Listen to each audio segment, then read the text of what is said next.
Hey guys, this is Locke.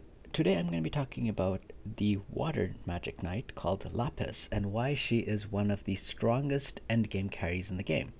First of all, I'm just going to go over what she does. She attacks an entire line of enemies. So if you have one enemy in the front line, she'll only attack one, but if you have four enemies in the front line, she'll attack all four. And she grants herself a shield proportionate to the damage she deals. If all the enemies in the front line are defeated, she will attack all the enemies that are in the back line and again grant herself a shield that is proportionate to the damage dealt. She has three different skill stones that you can equip.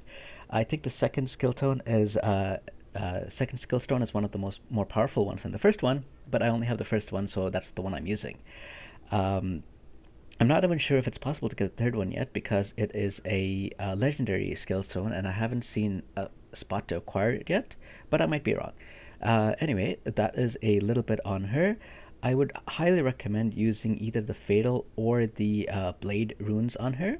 That would increase her damage output, which gives her a larger shield. Now, there are a few reasons why she is one of the best endgame carries. First of all, a lot of the units that are usually in the backline of the game are fire units because they're very powerful. This guy is often there. Another one that I often see is Hua, and I also see Barata. And who else? Oh, I see Kaylee a lot as well. Kahil. I have trouble pronouncing some of their names, so I apologize if I say their names wrong. But these are all units that I often see in the backline. And being a water unit, she does extra damage to them and also has a chance to take a reduced damage from them as well. So she already inherently has a advantage to them. On top of this, since she can attack all four enemies at once, she gets a larger shield. So if we're trading one skill each, if I'm attacking them and they're attacking me, oftentimes I will win because I can attack all four and they can only attack one of me. You know, with their four characters, they can only attack once. They can only use a skill shot one at a time. So I often end up winning that exchange. Another unit that I see very, very often in the end game is also very strong is this guy, the Fire Anubis. And still, one on one, she will win against Anubis because of, again, being the water element, and she's able to get a shield while he gives you an unrecoverable buff. So that's not affected, so it doesn't affect her as much because she doesn't heal, she gives herself a shield. Um, I'm going to show you a typical composition that I've been using with her. So I'm going to start with her in the back line here. This is where I would recommend. And then I would talk about some of the supporting skills that you would, some of the supporting units that you would put to pair her with to make her even stronger. So all of her shield is based off of the attack she does. So you can use units that would give a attack buff like for example, oops, not that one. Megan. Megan is very strong because she gives everybody an attack up 2 buff. You can also use where is it? Colleen. This one. You can also use her to give everybody an attack up 2 buff as well. In addition to that, you can pair her with Sophia. Basically, she becomes very strong late game when you are fighting the backline, and the backline is only composed of, say, 4 fire units or water units or water and fire units or something like that. She becomes very strong. But for example, if the opponent has a Vusa right here in slot 4, you have to beat that Vusa first before you can get to the back line.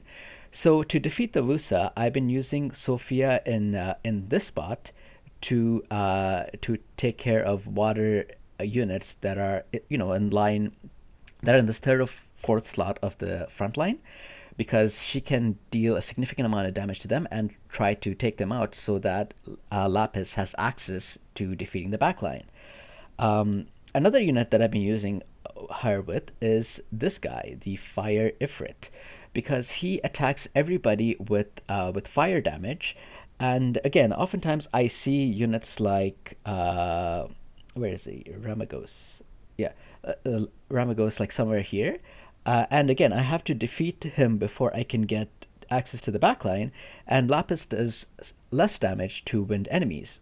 So having a unit like this in the backline, dealing significant damage to everybody, especially wind units, lets me take care of the front line so that I can more easily get access to the back line, which is where she would shine.